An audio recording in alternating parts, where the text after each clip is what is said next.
ఈరోజు మరి మీకందరికీ క్రిస్మస్ శుభాకాంక్షలు తెలియజేస్తున్నాను. ఒకసారి అందరం హ్యాపీ హ్యాపీ క్రిస్మస్ అందాం. First happy happy Christmas, merry merry Christmas, happy happy Christmas, merry merry Christmas. బోలో యీశు మసీహ్కి, రాధ రాధకు, రానున్న క్రీస్తుకు హల్లెలూయా. ఇప్పుడు సంతోషం ఉత్సాహం వచ్చేసింది. ఈరోజు మరి ప్రతి సంవత్సరము, ప్రతి వారము, ప్రతి నెల మనం దేవుని యొక్క పుట్టుక గురించి వింటున్నాం. యేసు ప్రభు పుట్టుక గురించి ఎవరు ఉన్నారు ఇక్కడ? ఎవరన్నా అందరికీ తెలుసు కదా. కామన్ విషయాలు ఏం తెలుసు అంటే యేసు ప్రభు మరియమ్మ పుట్టిండు, కన్య పుట్టాడు, ఆయన పశుల పాకలో పుట్టాడు, తర్వాత ఆయన సిలువ వేయబడ్డాడు, మనకు చనిపోయాడు, తిరిగి లేచాడని తెలుసు. కామన్, ఇది సహజమైన క్రైస్తవులు కొత్తగా నమ్ముకున్నప్పటి నుండి తెలిసిన విషయాలు ఇవి. కానీ యేసు పుట్టుకలో ఎన్నో మర్మాలు ఉన్నాయి, యేసు పుట్టుకలో ఎన్నో ప్రవచనాలు ఉన్నాయి, యేసు పుట్టడానికి ఎన్నో ఆటంకాలు వచ్చాయి, యేసు పుట్టకుండా యేసు జాతిని లేకుండా చేయడానికి వచ్చాయి.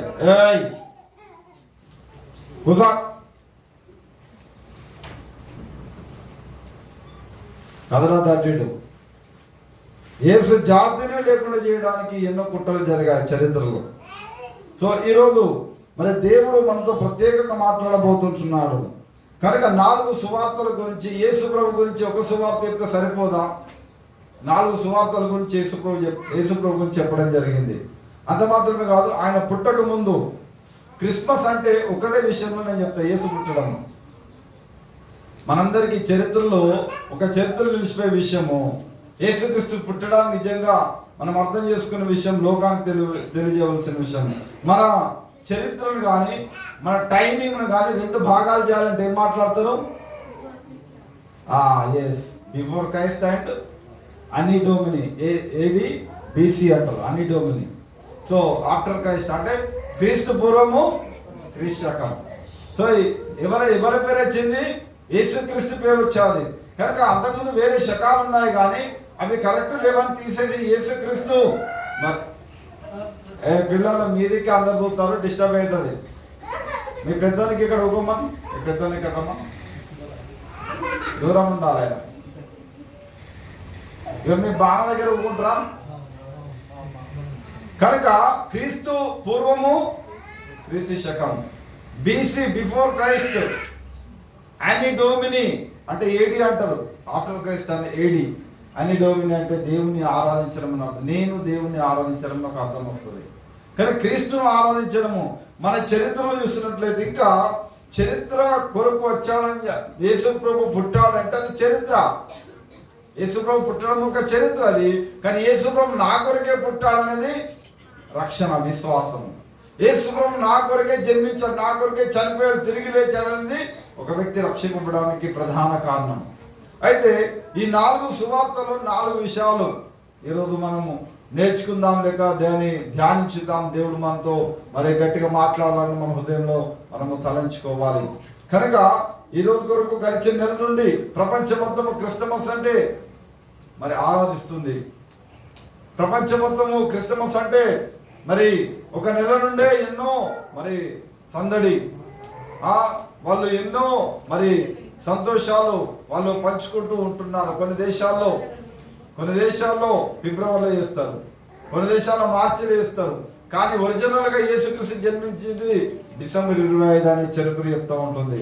అయితే ఇక్కడ గమనించినట్లయితే దేవుడు మన జీవితాల్లో మనకు ఆయన ఎందుకు వచ్చాడు? ఎన్నో కారణాలు యేసుప్రభు రావడానికి.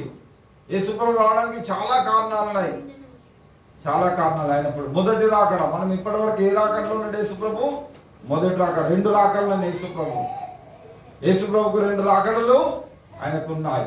కనుక మొదటి రాకడ ఏంటంటే ఆయన దీనుడుగా వచ్చాడు. ఆయన పశుల పాకలో మరి ఆయన పరుండబెట్టారు.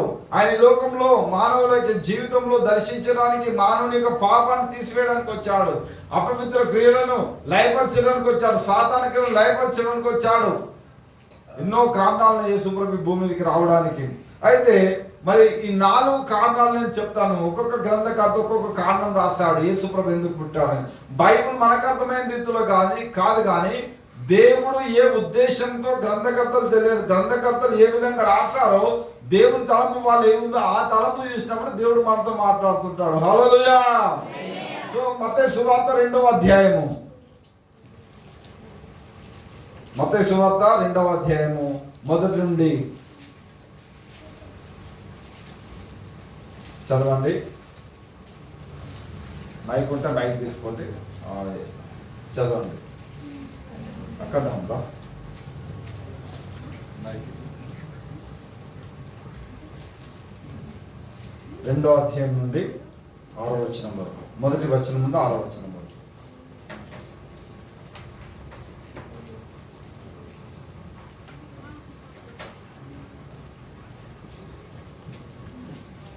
రాజైన హేరోదు దినములయందు యూదయ దేశపు బెత్లెహేములో యేసు పుట్టిన పిమ్మట, ఇదిగో తూర్పు దేశపు జ్ఞానులు యెరూషలేమునకు వచ్చి, యూదుల రాజుగా పుట్టినవాడెక్కడనున్నాడు? తూర్పు దిక్కున మేము ఆయన నక్షత్రము చూచి ఆయనను పూజింపవచ్చితిమని చెప్పిరి. హేరోదు రాజు ఈ సంగతి విన్నప్పుడు అతడును అతనితో కూడా యెరూషలేము వారందరూ కలవరపడిరి. కాబట్టి రాజు ప్రధాన యాజకులను ప్రజలలో నుండి శాస్త్రులను అందరినీ సమకూర్చి క్రీస్తు ఎక్కడ పుట్టునని వారిని అడిగారు. అందుకు వారు, యూదయ బెత్లెహేములోనే. ఏలయనగా, యూదయ దేశపు బెత్లెహేమా, నీవు యూదా ప్రధానులలో ఎంత మాత్రమును అల్పమైన దానవు కావు. ఇశ్రాయేలును నా ప్రజలను పరిపాలించు అధిపతి నీలో నుండి వచ్చును అని ప్రవక్త ద్వారా వ్రాయబడి ఉన్నదనిది. చాలు. ఇక్కడ చూసినట్లయితే మనము చాలాసార్లు వింటున్నాము, రాజుని హేరోదు, మొట్టమొదటి హేరోదు అంటే రాజును అని మనం ఎలా అంటామో ఆయన హేరోదు. ఫరో, హేరోదు, రాజు ఇవన్నీ ఒకటే సింబల్, ఒకటే పద్ధతిలో, కనుక వాళ్ళ పేర్లు వేరే ఉంటాయి. అయితే ఈ హేరోదు రాజు ఆ రోజుల్లో యేసు ప్రభు జన్మించాడు. కానీ అది జన్మించినప్పుడు తూర్పు దేశం జ్ఞానంలోకి ఒక చుక్క కనబడ్డది. ఇప్పుడు మనందరం చుక్కలు పెడుతున్నాం కదా, స్టార్స్ ఇంటి మీద కానీ చర్చిల మీద కానీ ఎందుకు పెడుతున్నారంటే ఆ చుక్క మరి పుట్టినప్పుడు యేసుక్రీస్తు జన్మించాడని కొంతమంది జ్ఞానులు, దే ఆర్ సైంటిస్ట్. జ్ఞానులు అంటే వాళ్ళు ఎవరు? ఖగోళ శాస్త్రజ్ఞులు. ఖగోళ అంటే ఆకాశంను పరిశీలించే సైంటిస్టులు వాళ్ళకి ఎప్పటి నుండో వాళ్ళ గ్రంథాల్లో వాళ్ళ పితరులు చెప్తున్నప్పుడు వీళ్ళ కాలంలో అక్కడ నక్షత్రం పుట్టినప్పుడు వెంటనే యేసుక్రీస్తు పుట్టాడు, మెస్సయ్య పుట్టాడు, నిజమైన దేవుడు పుట్టాడు, నేను అక్కడికి వెళ్ళాలి అని వాళ్ళ మరి వస్తువులు లేక దేవునికి అర్పించడానికి, దేవుని దగ్గర వెళ్ళడానికి వాళ్ళు బట్టి చేతులతో రాకుండా బంగారం ఒకరు, సామ్రాన్ ఒకరు, బోనం ఒకరు, ఈ విధంగా వాళ్ళ విలువైన వస్తువులు తీసుకొని వచ్చారు. ఆ విలువైన వస్తువులను తీసుకొని వచ్చి ఆయన ప్రయాణం చేస్తూ ఉన్నారు. నక్షత్రం ముందు వెళ్తా ఉన్నది, వీళ్ళు వెనుక నడుస్తున్నారు. ఒక చుక్క నడవడం ఎప్పుడైనా చూసాం మనం. నాకు చిన్నప్పటి నుండి నేను దాదాపు 12 ఏళ్ల వయసు ఉండి రాత్రి బయట పడుకొని చూస్తే మంచానికి 4 కోళ్ళు లాగా 4 నక్షత్రాలు పక్క 7 నక్షత్రాలు అంటే అదొక పెద్ద సైన్స్, అది ఒక పెద్ద ఎన్సైక్లోపీడియా బుక్లో దాని గురించి రాయబడి ఉన్నది. ఆ నక్షత్రం ఎన్నడూ కదలలే, ఏ నక్షత్రాలు కదలలే, కానీ ఈ నక్షత్రం ఎక్కడితో చెప్తుంది? యేసు దగ్గరతో చెప్తుంది. మనం నక్షత్రాల్లాగా ఉండాలి, లోకంలో ఉన్న వాడిని ప్రభు వైపు త్రిప్పేవారుగా ఉండాలి, లోకంలో ఉన్న వాడిని క్రీస్తు వైపు నడిపించే బిడ్డగానే ఉన్నట్లయితే ఆయన నిన్ను బహుమానము నీ కిరీటాలు యేసు ప్రభు అనుగ్రహిస్తాడు. ఆయన జ్ఞానాన్ని ఎక్కడ తీసుకొచ్చింది? నక్షత్రము ఒక దగ్గర రాగానే వాళ్ళ ఆలోచనతో డైవర్ట్ అయిపోయారు, వాళ్ళ సొంత తలంపులతో డైవర్ట్ అయిపోయారు. వాళ్ళ సొంత తలంపు ఎక్కడికి వచ్చిందంటే యేసు ప్రభు మరణంకు కానీ వాళ్ళ మరణాన్ని కానీ మరి ఆ యొక్క ప్రాంతంలో 2 సంవత్సరాల పిల్లలను చంపే స్థితికి వెళ్ళిపోయింది. కొన్నిసార్లు మనం సొంత ఆలోచన చేస్తూ ఉంటాం, సొంత జ్ఞానం చేస్తూ ఉంటే మనం ఆ యొక్క సమస్యలు పడిపోయి ఇరుక్కపోయి మరి కొట్టుమిట్టాడుతుంటాం. కనుక ఇక హేరోదు రాజు దగ్గరికి వచ్చి రాజుని అడుగుతున్నారు, ఏమని? యూదుల రాజుగా పుట్టినవాడు ఎక్కడున్నాడు?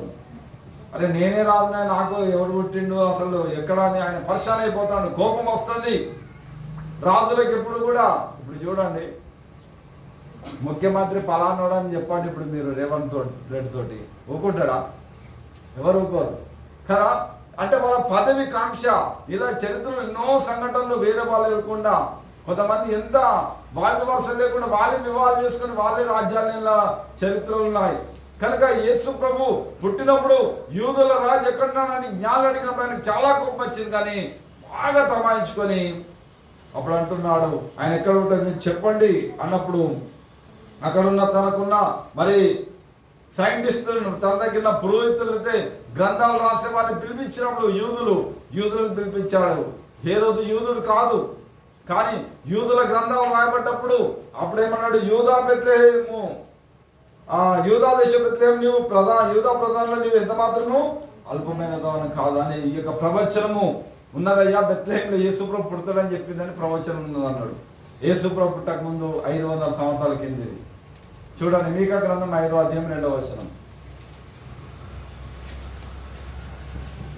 ఇక్కడ ఏం ప్రెజెంట్ చేస్తుండే మత్తయి మరి గ్రంథకర్త, మరి ఏం ప్రెజెంట్ చేస్తుండే? యేసుప్రభు అంటే రాజు అని ప్రెజెంట్ చేస్తుండే, యూదుల రాజు. ఆయన రాజు, మనందరికీ యూదులకి ప్రపంచానికే రాజు, అయిన రాజుల రాజు అయిచున్నాడు. మీకా బెత్లెహేము ఎఫ్రాతా యూదా వారి కుటుంబంలో నీవు స్వల్ప గ్రామమైనను నా కొరకు ఇశ్రాయేలు నుండి ఏలబోవాడు నీలో నుండి వచ్చును. పురాతన కాలం మొదలుకొని శాశ్వత కాలం వరకు ఆయన ప్రత్యక్షమవుతుండు. ఆయన ఎప్పటి నుండి ప్రత్యక్షమవుతుండు? పురాతన కాలం నుండి శాశ్వత కాలం వరకు ప్రత్యక్షమవుతున్నాడు. దీన్నే ఈ వారం అంతట్లో మనము చూసాము మీటింగ్లో. అప్పుడు జనరల్ రెవల్యూషన్, డైరెక్ట్ రెవల్యూషన్, సాధారణ ప్రత్యక్షత, ప్రత్యక్ష ప్రసారంగా యేసు ప్రభు ఈ భూమి మీద జన్మించాడు. కనుక ఆయన ఇప్పుడు పురాతన కాలం మొదలుకొని శాశ్వత కాలం వరకు యేసు ప్రభు ప్రత్యక్షమవుతున్నాడు. కేవలము ఆయన యేసు ప్రభు ఈ భూమి మీద పుట్టక ముందు కూడా యేసు ప్రభు ఉన్నాడు, కానీ తాను నరవతారిగా అవతరించుకొని మానవుల యొక్క కొరకు కన్య మరియ గర్భాన పుట్టడానికి ఒక అవతారం ఎత్తవలసి వచ్చింది. ఈ అవతారం ఎత్తడానికి ఆయన జగత్తు పునాది వేయబడక ముందే ఆయనకు ప్రణాళిక వేసిండు. భూమి, ఆకాశము, నక్షత్రాలు, దూతలు ఏది లేదు, ఏ లోకం లేదు. తానున్నప్పుడు నేను ఒక మనిషిని చేయాలి, ఆయన ప్రేమించాలి, ఆయన కొరకు రక్తం కార్చాలి, నేను ఆయన పాపను విడుదల చేయాలని ఆయన తనకు ప్రణాళిక వేసుకొని ఆ ప్రణాళిక ప్రకారం చేస్తున్నాడు. ఈ రోజు మనం కూర్చుంటామని వేల సంవత్సరాల కిందనే దేవుడు మనని చూశాడు. ఆయన దాన్ని ఏమంటున్నాడంటే, ఇది ఎఫెసులో చెప్తుంటున్నాం, అన్ని మనం తీయడం టైం లేదు. జగత్తు పునాది వేయబడక ముందే, ఎప్పుడట జగత్తుకు పునాది వేయబడక ముందే ఆయన నన్ను ఏర్పరచుకున్నాడు. ఆయన తాత్కాలిక నరవతారిగా కొద్ది రోజుల మట్టికి భూమి మీద అవతరించుంటున్నాడు.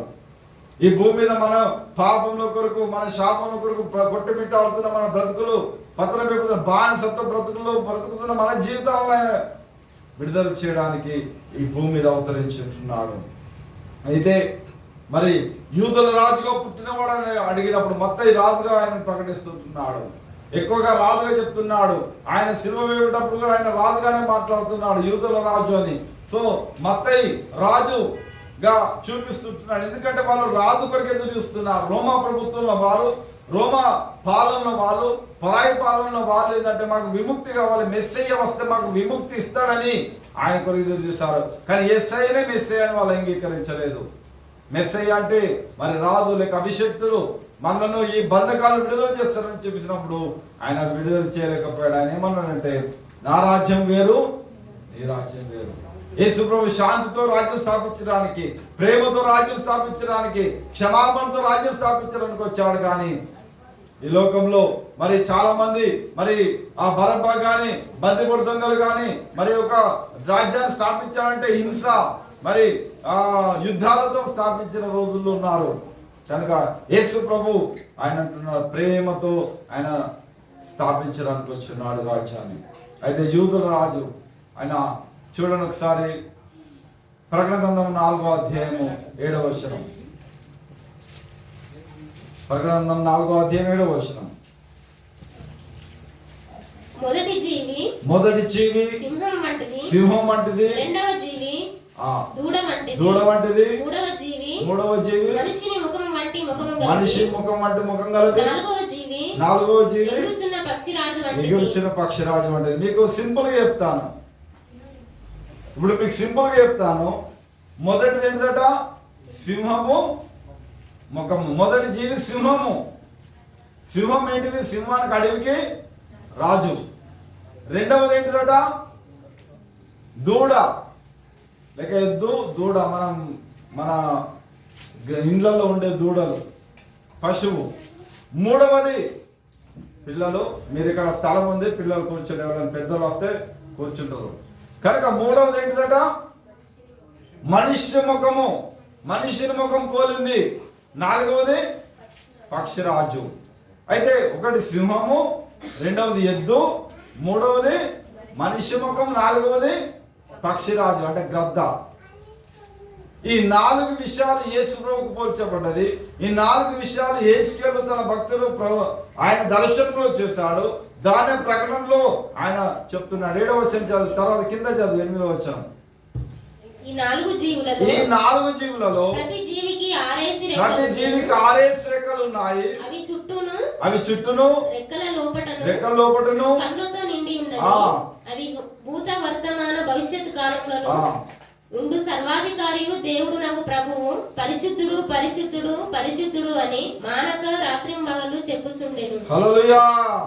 ఈయన యోహాను ఎప్పుడో ఆయన దర్శనం చూస్తున్నాడు. పద్మ దీన యెషయా భక్తుడు ఆ యేసు ప్రభు పుట్టక ముందు 700 సంవత్సరాల కింద నాకు దర్శనం చూసి ఆయన ఏమంటారంటే, ఇదిగో కెరూబులు శరాపులు రెండుతో ముఖాన్ని కప్పుకుంటూ, రెండుతో కాళ్ళని కప్పుకుంటూ, రెండుతో ఎగురుతూ దేవుడు పరిశుద్ధుడు పరిశుద్ధుడు పరిశుద్ధుడు మానక రాత్రి మొగళ్ళు దేవుని స్తుతిస్తున్నారని యెషయా గ్రంథం 6వ మనం చూస్తూ ఉంటాం.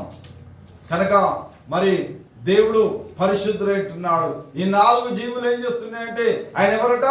భూత వర్తమాన భవిష్యత్ కాలంలో ఉండేవాడు. దేవుడికి సమయం లేదు, దేవుడికి కాలాలు లేవు, కాలాతీతుడు.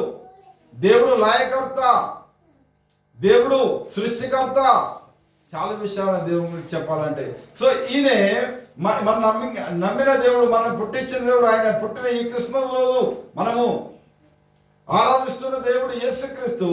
ఆయన భూతం అంటే దయ్యం కాదు, గత కాలము. వర్తం అంటే ఇప్పుడు మనం చూస్తున్న టైము.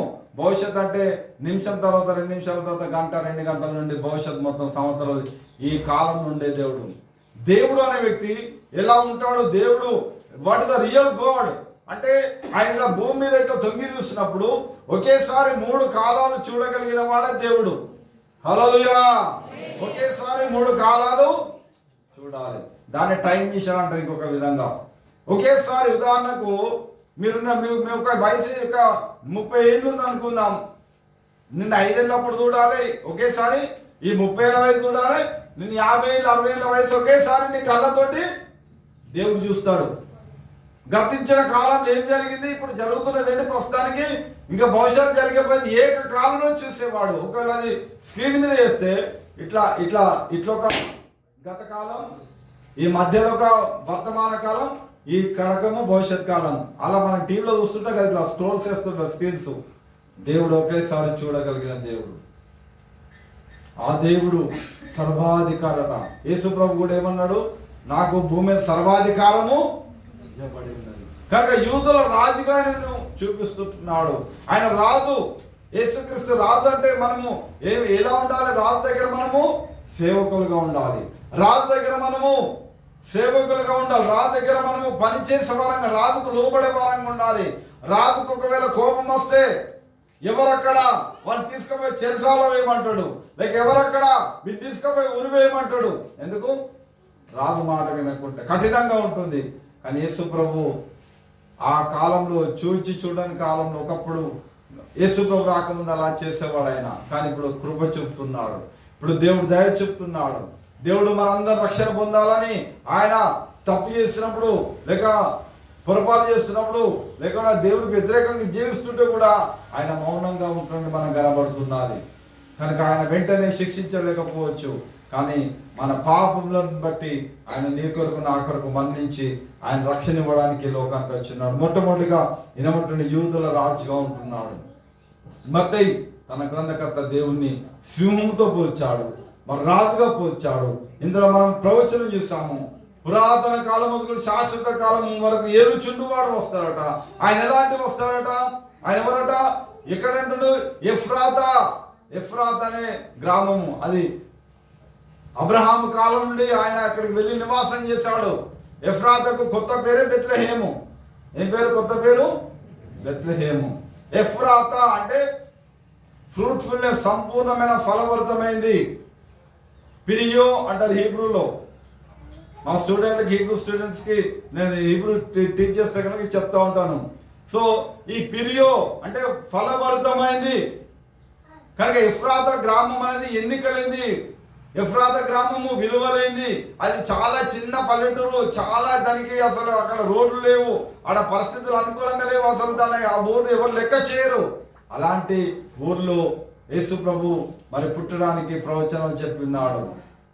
ఆ ఊరు ఇప్పుడు ఏమైపోయిందంటే ప్రపంచమంతా మనం వాడుకుంటున్నాం. ప్రపంచమంతా మనం ఈ బెత్లెహేం గురించి మాట్లాడుతున్నాం. చూడండి, ఇప్పుడు మనకి తెలంగాణ, ఆంధ్ర విడిపోయిన తర్వాత ఇప్పుడు కొన్ని మారుమూల గ్రామాలు కూడా ఇప్పుడు రింగు రోడ్లు వచ్చి, లేకుంటే మండలాలు అయ్యి వెలిగిపోతలేవా?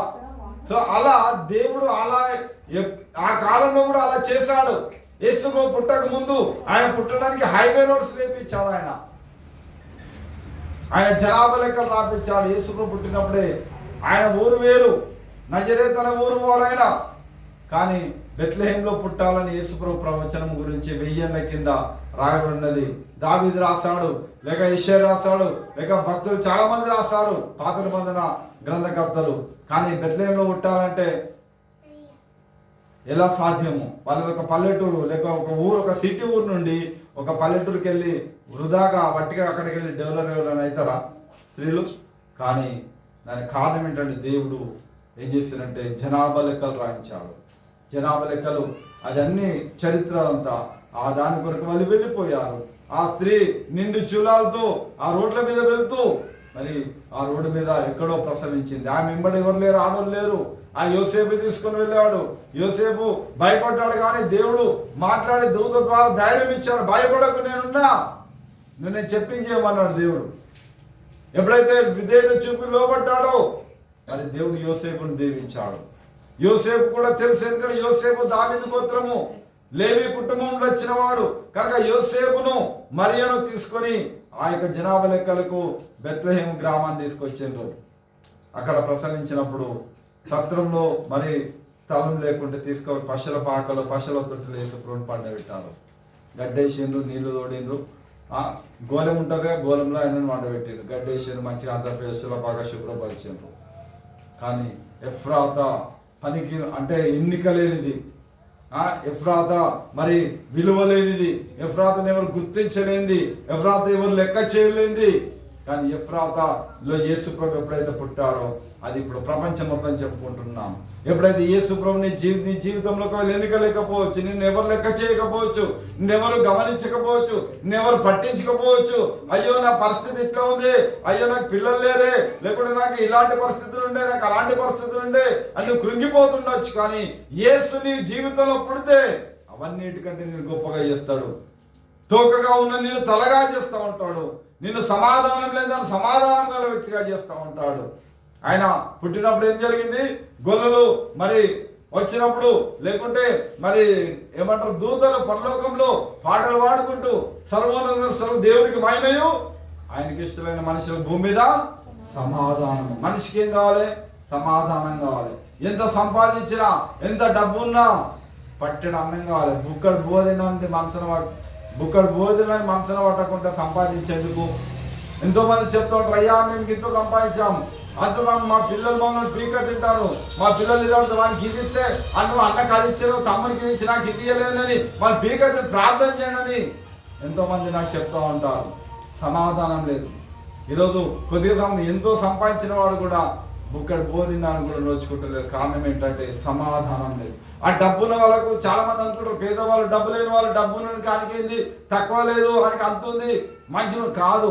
లేనివాడే నెమ్మదిగా నిద్రపోతాడు, లేనివాడు ఉన్న తింటాడు, చెట్టు కింద ఆయన నిద్రపోతాడు.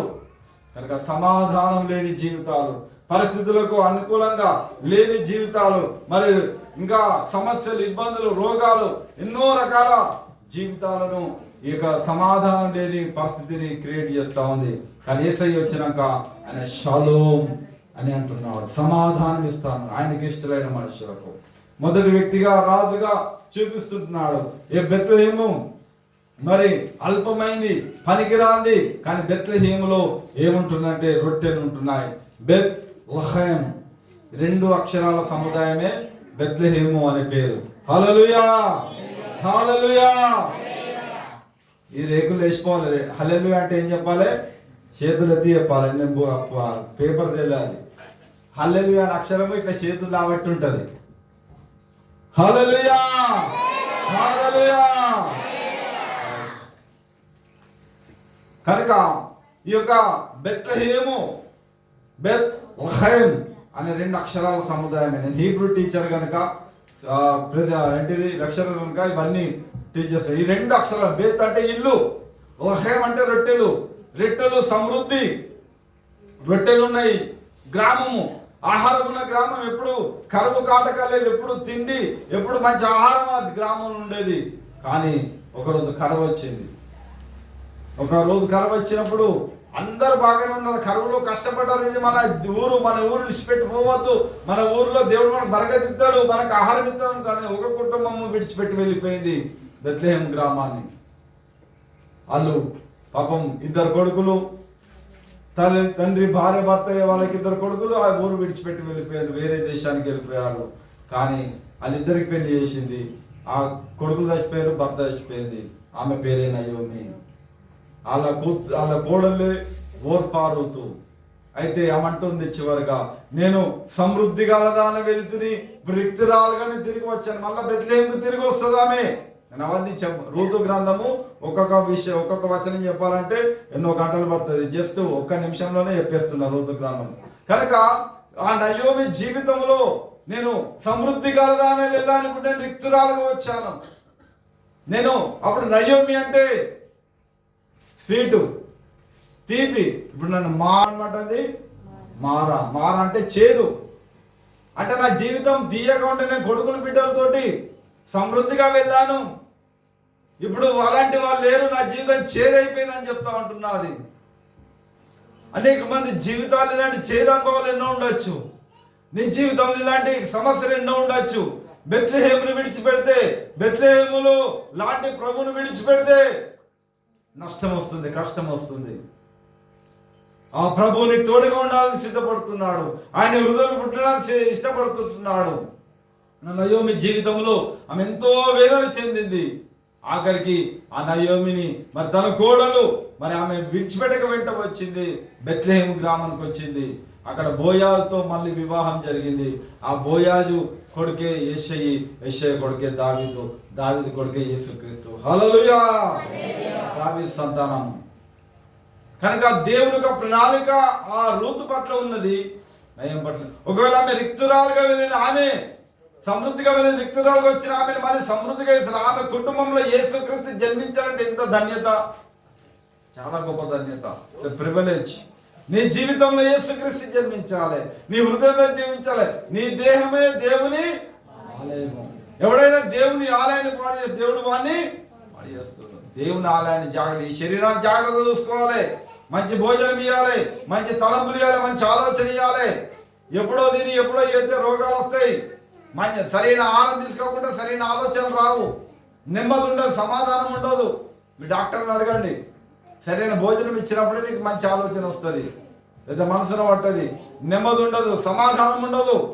కనుక ప్రభు అంటున్నాడు, నేను రొట్టెలనిచ్చి సమృద్ధి ఇచ్చేవాడిని, నేను సమృద్ధితో నేను నింపేవాడిని. కానీ యేసుని విడిచి నయోమి, యేసు గ్రామాన్ని విడిచి నయోమి వెళ్ళిపోయింది, కనుక రిక్తురాలైపోయింది.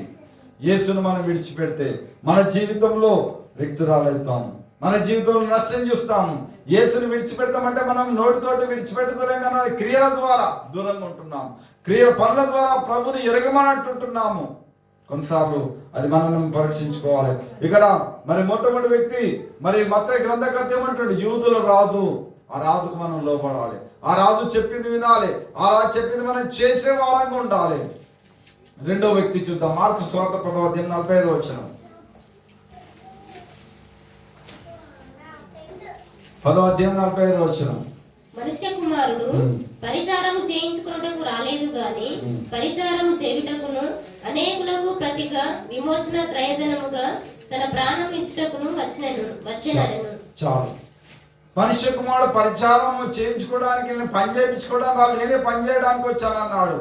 సో మత్తయి గ్రంథకర్త డైరెక్ట్ గా ఆయన ఏందో యేసు పుట్టుకని తెలియజేస్తుండు డైరెక్ట్ గా, కానీ మార్కు పుట్టుకని తెలియజేయట్లేదు. ఇది మార్కు సువార్త 1:15.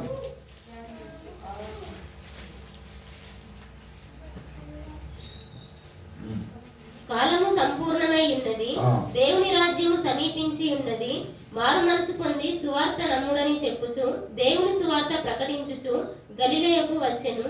చాలు. ఇది 14-15 యేసు ప్రభు మాట్లాడుతుండు. కాలము సంపూర్ణమైనది, దేవుని రాజ్యము సమీపించింది, మారు మనసు పొంది సువార్త నమ్ముకుంటూ దేవుని సువార్త ప్రకటిస్తూ ఆయన గలిలయకి వస్తుంటున్నాడు. ఆయన ఫస్ట్ యేసు ప్రభు పుడతారని రాయలేదు, కానీ యేసు ప్రభు పని చేసేవాడు అన్నాడు. యేసు ప్రభు దాసుడు అని చెప్తున్నాడు. యేసు ప్రభు పని చేసేవాడు, దాసుడు. ఎద్దు ఏం చేస్తుంది? ఎద్దును పోల్చాడు ఆయన. మార్కు గ్రంథకర్త ఏం చెప్పాడంటే ఎద్దుతో పోల్చాడు యేసు ప్రభును. ఎద్దు ఏం పని చేస్తుంది? నువ్వు నాగలు కడితే దున్నుతా ఉంటారు కదా, నాగలు కడితే దున్నుతుంది. సో నాగలు కడితే దున్ని నీకు పని చేస్తుంది. నీకే పని అంటే ఎడ్ల బండి కడితే నిన్ను అది ఆ రోజుల్లో మరి ఒక 20 ఏళ్ల కింద దాకా ఎడ్ల బండి మీద, ఇప్పుడు కూడా కొన్ని గ్రామాలు ఎడ్ల బండి మీద ప్రయాణం చేస్తారు పొలాలకు వెళ్ళాలంటే. కనుక ఎద్దు నిన్ను మోస్తా ఉంది, ఎద్దు పని చేస్తూ ఉంది. కనుక చూస్తున్నట్లయితే మరి ఆ మారు మనసు పొంది కాలం సంపూర్ణ దేవుని రాజ్యము సమీపించున్నది. మార్కు యేసు ప్రభుని ఎద్దుతో పోలుస్తున్నాడు. డైరెక్ట్ గా పనిలోనికి దిగాడు, అంతే. సువార్త ప్రకటిస్తున్నాడు, మీరందరూ మారు మనసు పొందండి ఆయన. ఎందుకంటే కాలం సంపూర్ణమైంది, ఆయన ఎద్దులాగా పనిచేస్తా ఉన్నాడు. దాన్ని మత్తయి ఇంకొక విధంగా చెప్తున్నాడు. ఏమనంటే నేను సాత్వికుడను దీన మనసుగా, నా దగ్గరకు వచ్చి మీరు నా దగ్గర నా కాడి ఎత్తుకోండి మత్తయి అంటున్నాడు. నా కాడి ఎద్దుకేం పెడతారు? కాడి పెడతారు. యేసు ప్రభు చెప్తున్నాడు, అబ్బాయి ఎద్దు నమ్ముకుంటే కొద్ది కష్టాలు బాగా నీతిగా జీవించాలి. మరి అబద్ధం ఆడద్దు. మరి ఎద్దు నమ్ముకుంటే తాగుడు ఉండదు కదా, ఉండదు మరి. సో ఇవన్నీ కష్టం అనిపిస్తుంది, కానీ క్రీస్తుని అంగీకరించి క్రైస్తవ జీవితంలో జీవిస్తున్నప్పుడు నువ్వు భారం అయ్యేది. ఆయన ఏమంటున్నంటే నా కాడు ఎత్తుకోమన్నాడు. ఇక్కడ కట్టుంటే మనకు అర్థమవుతుంది. సరే, ఇప్పుడు ఇట్లా యేసు ప్రభు ఇట్లా నిలుస్తున్నాడు. ఇప్పుడు నాగలి దుంటలో తెలుసు, నాగలి దుంటప్పుడు 2 ఎద్దులు మంచిగా ఉంటే పర్వాలేదు, కానీ ఒక ఎద్దు కూర్చొని ఒక ఎద్దు మంచిగా ఉంటే దాన్ని బట్టి ఇంకో ఎద్దు కూడా నడిపియారా. కనుక యేసు ప్రభు మంచి ఎద్దు, ఆయన ఇట్లా వెళ్తున్నాడు కాడి, ఆయన నీ బరువు మోస్తాడు. కానీ నువ్వు ఆయన దగ్గర వచ్చి నువ్వు కాడి అనుకుంటే ఆయనని నడిపిస్తాడు, ఆయనని మోస్తాడు. యేసు ప్రభు నీ భారాన్ని మోసేవాడు. మనం అనుకుంటున్నాం ఈ కాడి నేనే మోస్తాను, ఈ కాడి నాకు బరువు ఉంది, అంత బాధ మోసేవారు. నాకు వచ్చిన కట్టాలి ఎవరికి రాలేదు భూమి మీద. ఎవరికట? క్రైస్తవులు కొందరు యోబుకి వచ్చిన కష్టం అంతా వచ్చింది నాకు. ఎవరికి వచ్చిందట? యోబుకి. అలా 5 పైసలు శివకాంత లేదు. యోబుకి వచ్చిన కష్టము ఒక్కరోజే ఆయనకి 7 మంది పిల్లలు చచ్చిపోయారు. మన ఇంట్లో చచ్చిపోయారా? 15 20 30 ఎవరో వయసు కూడా యాక్సిడెంట్ అయ్యి చచ్చిపోతారు. కానీ ఒకటే రోజు 1000 గొర్రెలు పశువులు చచ్చిపోయాయి. ఆయనతో పోల్చుకుంటారు చాలా మంది. ప్రభు అంటున్నాడు, దేవుని వాక్యం మనకేం చెప్తుంది, దేవుడు ఏమంటున్నాడు మనల్ని? సో నా కాడి ఎత్తుకోండి, నేనే మోస్తాను. నువ్వు ఖాళీగా తలగాయించి నేను అడిసిన నడితే సరిపోతుంది అంటున్నాడు. కానీ మనమే ఎత్తుకున్నట్టు మనం బిల్డప్ ఇస్తాం చాలాసార్లు. ఇక రంది విడిచిపెట్టము, చింత విడిచిపెట్టము, అది తీసి బయట పడేయాలి. ఆ బరువు సంచి తీసేయాలి. ఎన్నిసార్లు బ్యాగులు మోస్తుంటాం మనం? బరువు అనే బ్యాగులు ఎంతసేపు మోస్తూ ఉంటాం? ఇలాంటి సమస్యలు మనము తీసివేసే వాళ్ళని ఉండాలి. యేసు ప్రభు ఏంటి ఎద్దులాగా వచ్చాడు, లేక ఒక పరిచారకుడుగా పనిచేసేవాడుగా వచ్చాడు ఈ లోకానికి. నేను పరిచారము చేయించుకోవడానికి రాలేదు, కానీ పరిచర్య చేయడానికే చాలు. నీ కాళ్ళు గడగడానికి, నీ జీవితం గడగడానికి, నీ పాపాన్ని గడగడానికి, శాపాన్ని గడగడానికి, నీ బ్రతుకును మార్చడానికి, నువ్వు అనారోగ్యం తీసివేయడానికి, నీ జీవితాన్ని సరిగా చేయడానికి, అనేకులకు ఈ లోకమందరికి విమోచన క్రయధనముగా నేను వచ్చానంటున్నాడు. సో యేసు ప్రభు లేకుంటే ఈ ప్రపంచం అల్లోకల్లోలం అవుతుందని వాక్యం చెప్తా ఉంది. ఎందుకంటే యేసు పుట్టక ముందు ప్రపంచ చరిత్రలో ఎన్నో శ్రమలు, చాలా మంది మారణ హోమాలు జరిగాయి. యేసు వచ్చినాక అదంతా మార్చబడ్డది. అంతేందుకు మన దేశానికి సువార్త వచ్చింది. మన దేశానికి సువార్త వచ్చిన తర్వాత మొదటి శతాబ్దంలో తోమా తీసుకొచ్చాడు సువార్తని. మొదటి శతాబ్దంలో 1955లో మొదటి 55 సంవత్సరం మన దేశానికి సువార్త వచ్చింది. కానీ మార్చలే. ఆయన ఎంతో కాడు ఎత్తుకున్నాడు. విలియం కేరీ మన దగ్గరకు వచ్చాడు. విలియం కేరీ కాడు ఎత్తుకున్నాడు. ఆయన ప్రభుత్వ పని చేస్తూ ఉన్నాడు. ఈరోజు ఆడపిల్లలు చదువుకుంటున్నారంటే ఫస్ట్ బ్రాహ్మణులు చదువుకున్నారు. ఆడపిల్లలు మగవాళ్ళే ఆడపిల్లలు చదువుతుందంటే విలియం కేరీ పెట్టిన భిక్ష. ఈరోజు కాలేజ్ కానీ చదువు కానీ ఆడపిల్లలు చదువుకుంటాండి. కానీ తెలుసా, ఇలాంటి మరి కాడి ఎత్తుకొని సేవ చేయడానికి వచ్చిన వాళ్ళ పేరుని చెప్పదలుచుకోవాలి. ఒక ఉన్నాడు, ఆడవాళ్ళు జాకెట్ వేసుకుంటే మరి వాళ్ళని చంపేవాళ్ళు. అలాంటిది జాకెట్ ఎందుకు వేసుకోవద్దని కానీ పోరాటం జాకెట్ వేయించండి స్త్రీలకు. తెలుసా, వాళ్ళు యేసు కాడిని మోసారు. మనమేం కాడి మోస్తున్నాం? కనుక వాళ్ళు సంఘాన్ని సంస్కరించారు. అంటే సంఘంలోని పాటలే కాదు, సమాజంలో ఉన్న పరిస్థితులు, సత్య సహగమనాన్ని తొలగించారు. భర్త చచ్చిపోతే భార్యని తీసి కాటన్లు కాలేస్తే ఆ కాలేసిన కాటనాన్ని మరి భార్య చచ్చిపోవాలని అలా సజీవంగా దహనం చేసేవారు. ఒకవేళ అదే మరి భార్య చచ్చిపోతే భర్తని ఇస్తారా? లేదు. మన దేశం అలాంటిది.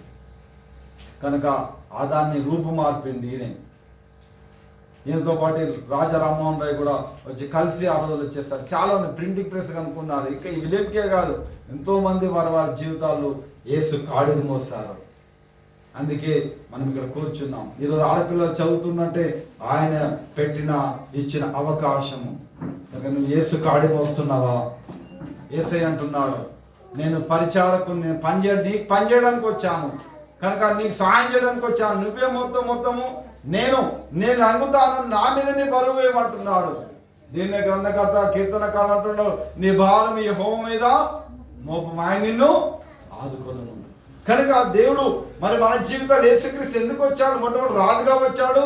మన జీవితం రాజు, ఆయన మన హృదయానికి రాజు. ఆయన రాజు దగ్గర మనం ఏది కూడా ఎక్స్ట్రా చేయడం లేదు. ఏది కూడా దేవునికి వ్యతిరేకంగా, రాజుకు వ్యతిరేకంగా ఉంటే నష్టము వ్యక్తికే. కనుక రాజు ఆయనకు గౌరవించాలి, రాజు మాట వినాలి.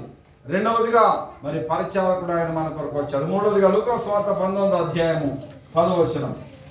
లేక మొట్టమొదటిగా ఇలా ప్రజెంట్ చేస్తాడు. 2వ అధ్యాయము 11వ వచనం చదవండి. ఫస్ట్ లూకా సువార్త 2వ అధ్యాయము. దావీదు పట్టణమందు నేడు రక్షకుడు మీ కొరకు పుట్టి ఉన్నాడు, ఈయన ప్రభువైన క్రీస్తు. చాలు. దావీదు పట్టణమందు నేడు రక్షకుడు మీ కొరకు పుట్టినాడు. మనం చదువుకున్నాం కదా, ఈ గొల్లలు అర్ధరాత్రి వేళ మందలు కాసుకుంటారు, గొర్రెలు కాసుకుంటున్నారు. వాళ్ళు మన్నెం వేందో ఎటు వేందో. యూదులు ఒక్కొక్కరికి 150, 200, 300 గొర్రెలు ఉంటాయి, లేకపోతే 400.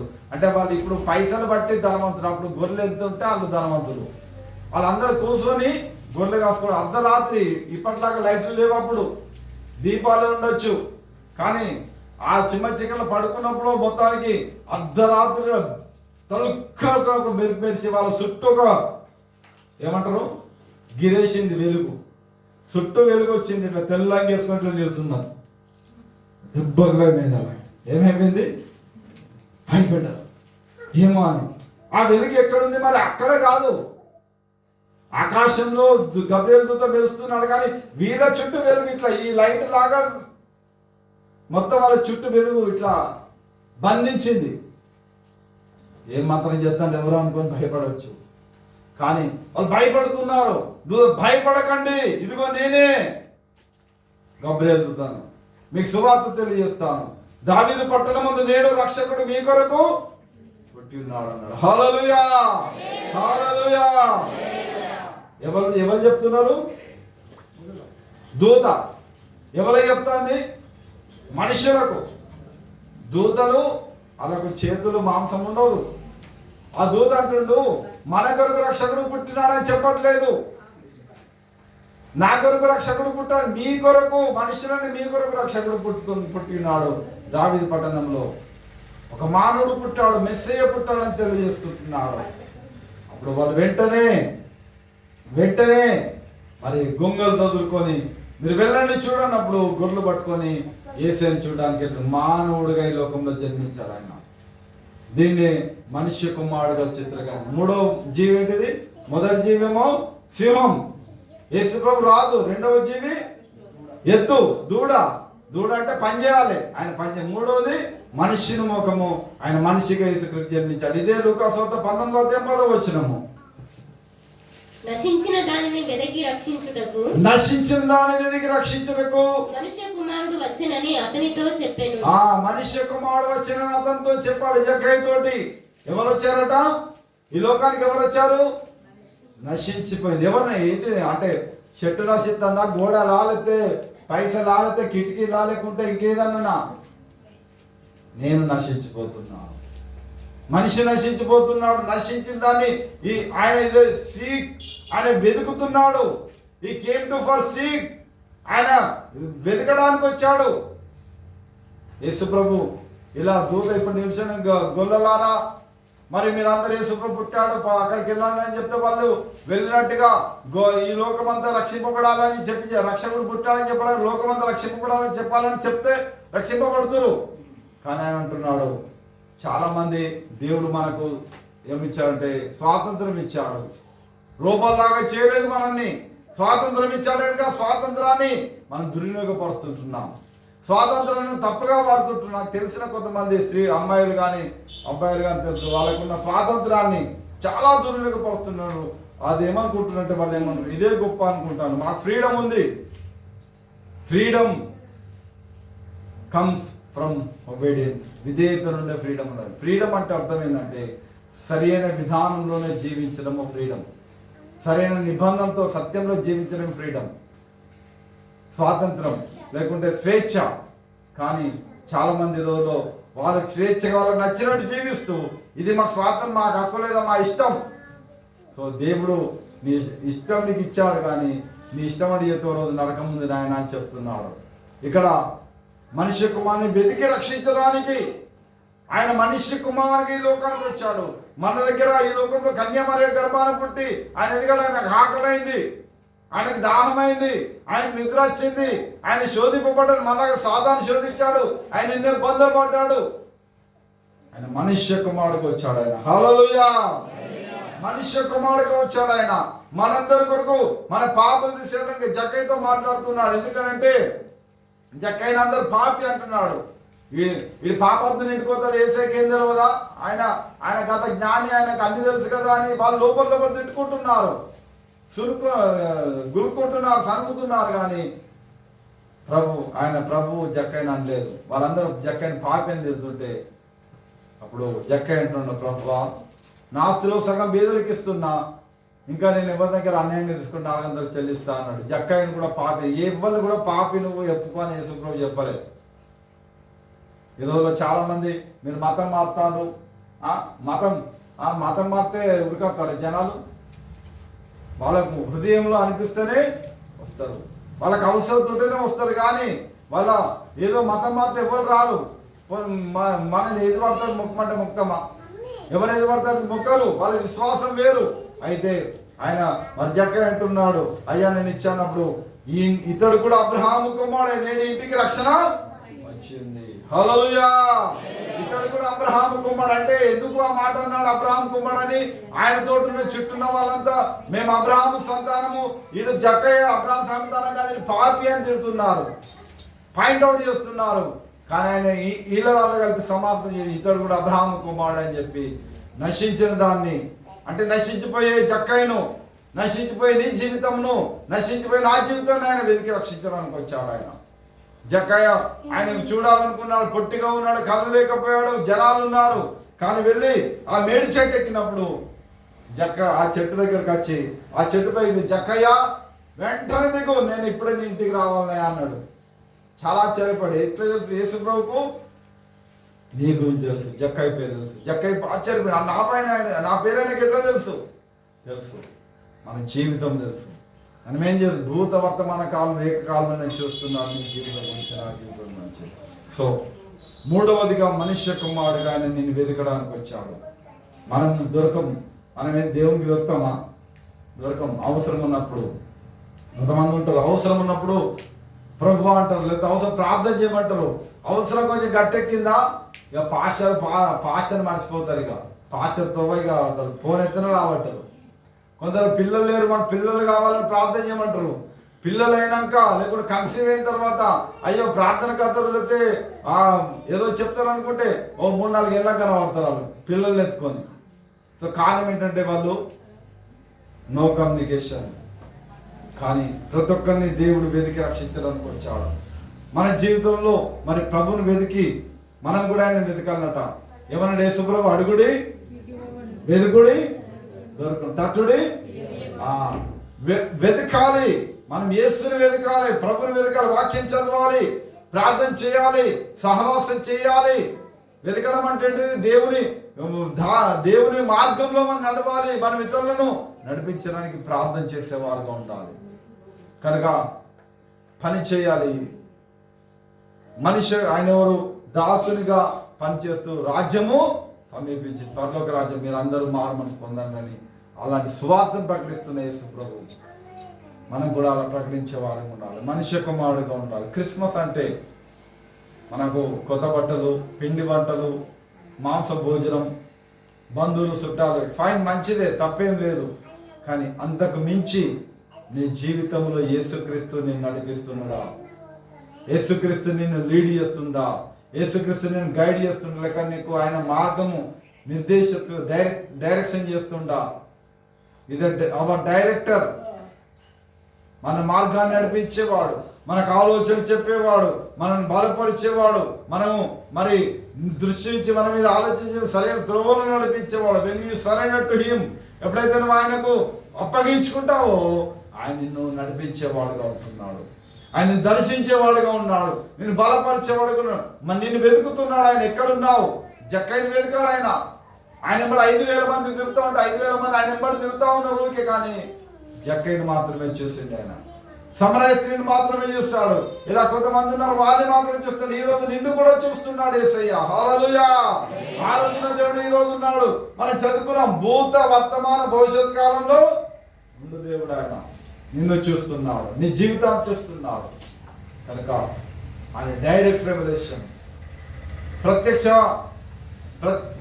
ప్రత్యక్షత, ఇక డైరెక్ట్ ప్రత్యక్షత ఆయన మనకు ఆయన డైరెక్ట్ గా చెప్తున్నాడు, నిన్ను చూస్తున్నది. మన మధ్యలో ఆయన ఉన్నాడు, ఆయన సన్నిధి మనతో ఉన్నది.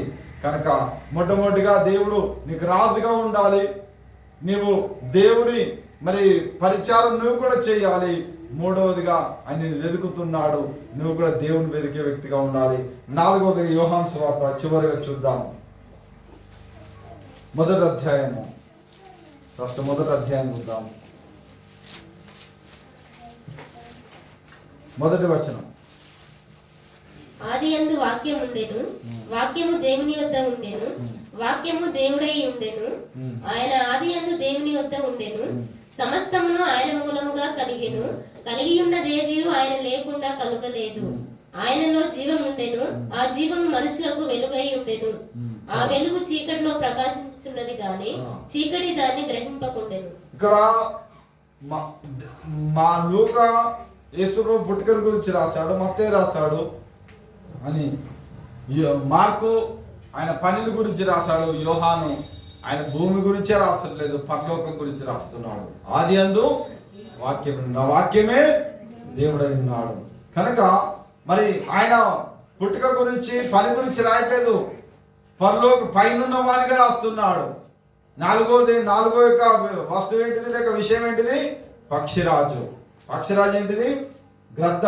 అది ఎప్పుడు కూడా ఆకాశంలో ఉంటుంది, అది భూమి మీద ఉండదు. అది ఆకాశంలో. చూడండి, డేగకంత కళ్ళు కనబడాయి పక్షిరాజు అయిన గ్రద్దకు.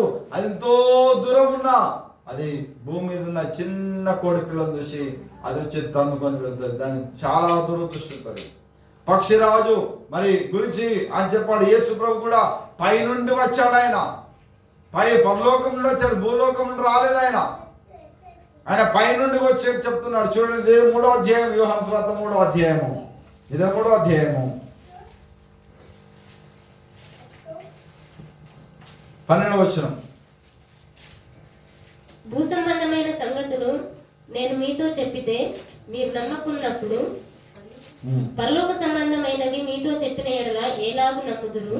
మరియు పరలోకం నుండి దిగి వచ్చిన వాడే అనగా పరలోకంలో ఉండు మనుష్య కుమారుడే తప్ప పరలోకమునకు ఎక్కిపోయిన వాడెవడునూ లేడు.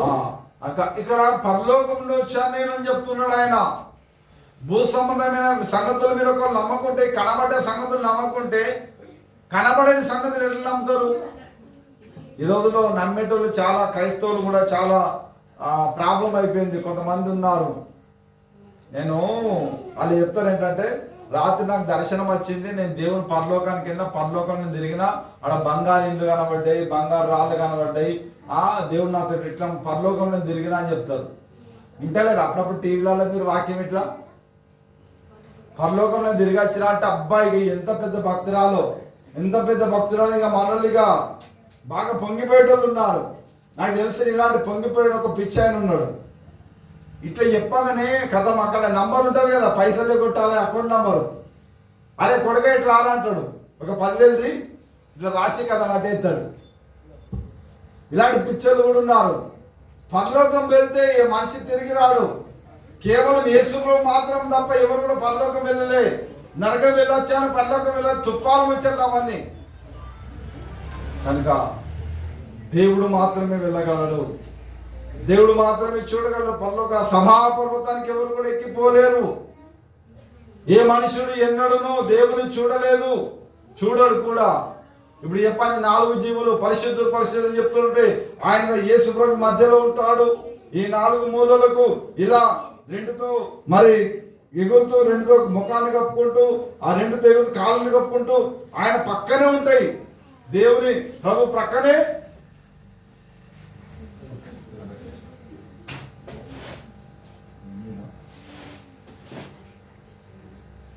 ప్రభువు ప్రక్కనే దూతాడు. దేవుడు కనబడాడు ఎవరికి, ప్రక్కనే ఇలా ఉంటాయి. ఇట్లా దేవుడు ఇక్కడ కూర్చుంటాడు సింహాసనం మీద వెలుగుగా. ఆయన చూస్తే వీళ్ళ కన్ను ఉండే, వీళ్ళు ఉండనే ఉండరు. ఈ కాళ్ళని కప్పుకుంటారు, పరిశుద్ధుడు పరిశుద్ధుడు.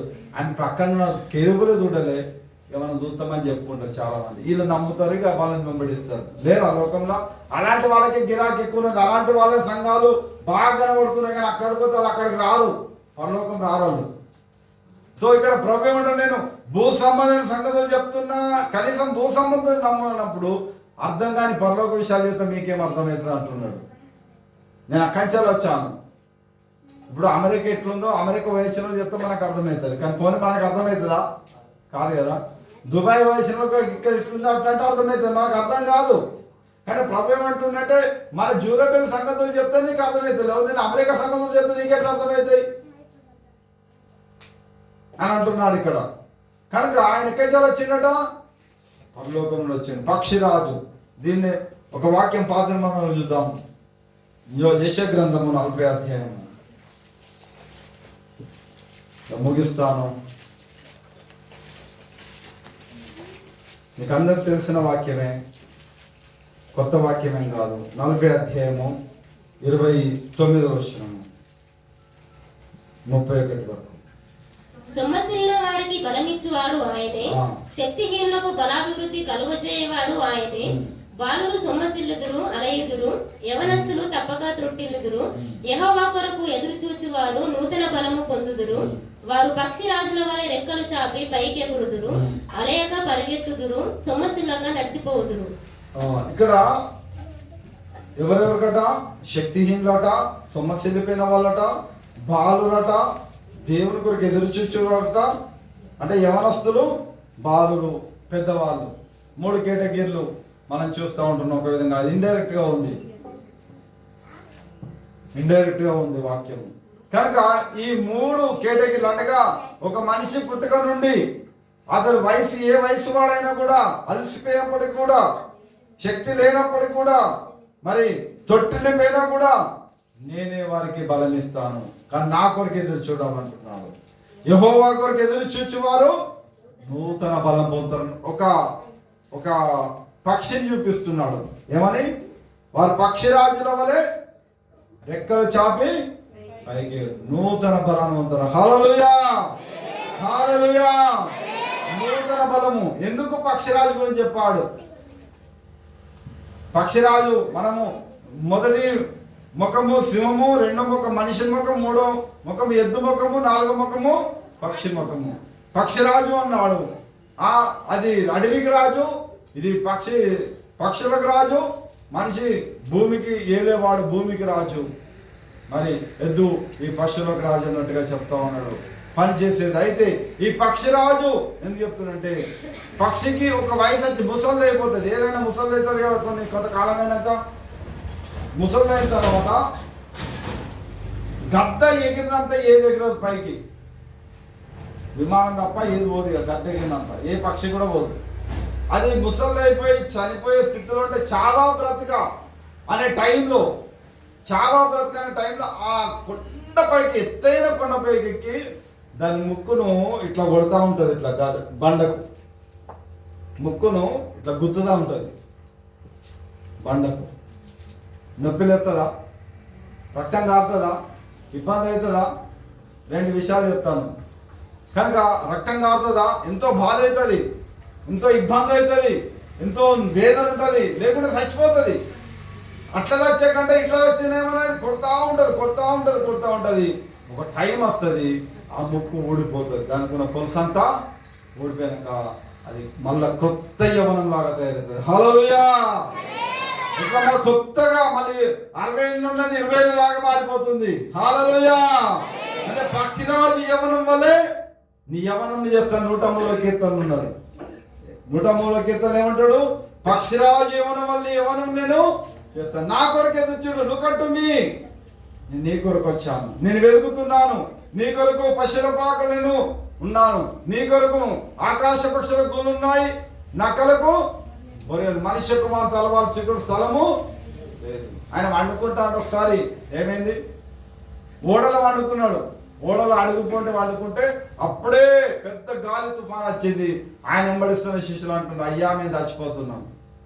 మనం చచ్చిపోతున్నాం అంటలేదు, మేము చచ్చిపోతున్నాం, మేము తప్పము, నీకు చింత లేదా? ఆయన తిడతా ఉన్నారు, లేకపోతే ఆయన కామెడీ ఇస్తున్నారు, లేకపోతే తప్పుగా మాట్లాడుతున్నారు.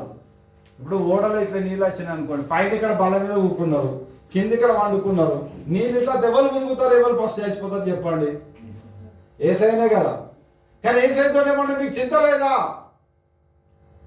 ఆయన లేచి ఇలా ఫస్ట్రేషన్గా అర్థం చేసుకొని వాళ్ళని కోపం చేయకుండా ఏ గాలి ఆగన్నాడు, అంతే. ఓ తుఫాను ఆగు అన్నాడు.